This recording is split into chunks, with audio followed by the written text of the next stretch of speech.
Let's talk about the house guest. Ang daming naging house guest, ang daming tumatak din na house guest sa mga PBB fans and viewers. Para sa inyo, sino yung house guest na pinaka-favorite nyo at tumatak sa inyo? Start natin kay Vince. Ako talaga pinaka-tumatak sa akin na house guest is si Donnie. Oo. Naku, baka yun din isasagot ni Shuvi. Dahil kasi yung pagdating pa lang ni Donnie, siguro nasa point kami na parang nahihirapan na talaga kami emotionally. Like, sa loob kasi ng bahay ni Kuya, sobrang heightened talaga ng emotions. Pag malungkot ka talaga. At kapag masaya ka.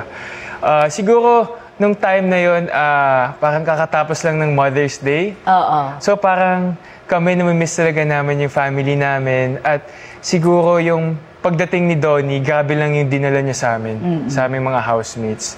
Naalala ko pa yun na parang nagdala siya ng mga gamit na pinadala ng mga loved ones namin. No? Yes. At siguro, isa din yung sa pinaka-memorable na task kasi yung task namin is makashoot ng 2,500 na ball sa ring. So, para mabasa namin lahat ng letters.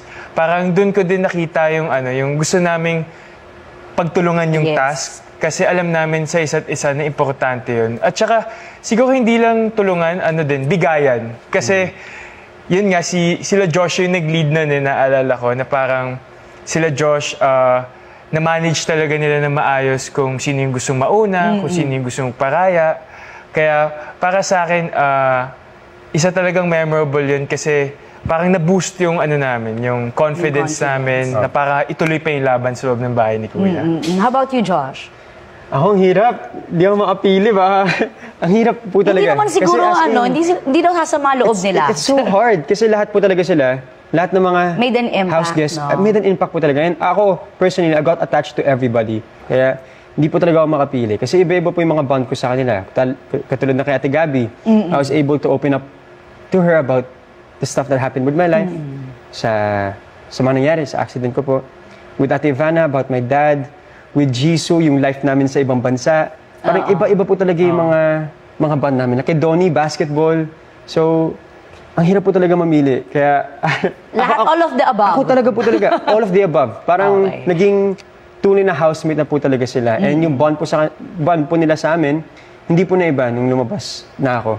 Yes. Kaya nakakatuwa lang na makita yun at maramdaman yun na totoo lahat ng mga nangyari. How about you, Shuvi? Ako. Si Donnie. Charot. Hindi pa nagsumasagot. Yes po! Kasi I feel like... Totoo si Donnie nga. Niloloko lang kita. Number one po talaga si Donnie kasi with his wisdom, I feel like sobra po kaming naging vulnerable sa kanya. Sa lahat po ng house guests, he made time talaga to talk to everybody. Aside from that, he gave us physical activity such as basketball.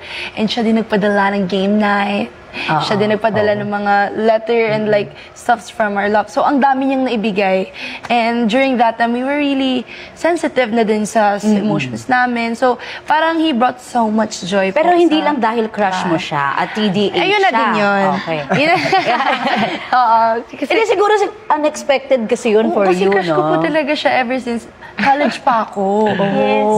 Oo nga, tapos nasa harap mo, tapos wala kang toothbrush mo. Nakakahiya nga. Kasi ang dami kong tag sa kanya. Tapos nakita niya na. Kasi na siya, diba? Nakita niya na yung mga nakakahiya. Tapos wala kang toothbrush, no? Makikita mo yung crush mo. Ano ginawa mo? Ayun na nga. Bahala na. Pero masaya po.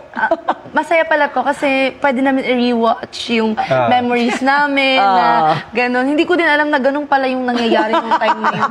Na starstruck lang po talagang pugi naman din kasi. Totoo naman. Ash, ikaw. Ikaw konti lang no? Konti lang yung naabutan mo. Actually, dalawa. Si Mavi at saka si Ivana. Tanggalin na natin si Mavi. Hindi favorite mo hindi yun. kasi maganda rin yung ginawa ni Mavi sa loob ng bahay ni Kuya. At because of Mavi, shinare namin isa-isa yung story ng life namin. Kung ano yung naging journey, kung paano namin narating yung career namin ngayon. So, I think because of that, it was an icebreaker to everyone. Mas nakilala namin ang isa't isa. And everyone was actually emotional during that time. So, na-appreciate ko si Mavi doon. Set aside yung kami. Parang may retreat Oo. nun eh, no? Yes, may retreat talaga. Actually, doon ko nakilala isa-isa at na-appreciate isa-isa yung mga housemates. With Ivana naman, syempre, she was the first house guest. Na hindi nyo alam. Na hindi ko alam. Tapos naging kaduo ko pa. So, Ivash. So, talagang, I was so happy because of Ivana also. Siya yung dahilan ko bakit kami naging close nung una. Siya talaga rin yung icebreaker. Kumbaga, hindi niya pinaramdam na house guest siya. Kaya nalungkot talaga kaming lahat nung sinabi niya na aalis na siya. Sobrang unexpected doon. But because of her, siya yung nagluluto. Kinausap niya talaga kami isa-isa. And alam mo, syempre, knowing Ivana Alawi na siya, never niya pinaramdam sa amin na mas nakakaangat siya. So, because of her, Parang talaga, siya rin yung nag-ano ng bond ng mga kapuso siya at ng kapamilya. Yes, siya rin yung reason ko bakit naging close kaming lahat. So, I really appreciate her. And even the other housemates, alam nila na nung nawala si Ivana sa bahay ni Kuya, parang nag-iba rin kasi yung energy. When she was there, talagang we were all close, sabay-sabay kami kumakain, mas naging close kami. So, both of them, Mavi and Ivana. How about you, Michael? Ako po kasi every time na may house guest, doon ako natutuwa kasi dami kong natutunan from them. And siguro that was my goal, to learn something from them. And yung nag-stand out the most for me was si Michelle, MMD, because she was really there at the time na I was confused. And binigyan niya ako ng advice about her career. And surprisingly, naiyak siya sa tanong ko. And even outside, nung nakita kami, sabi niya, "You made me cry sa bahay ni Kuya." Sabi ko, sorry.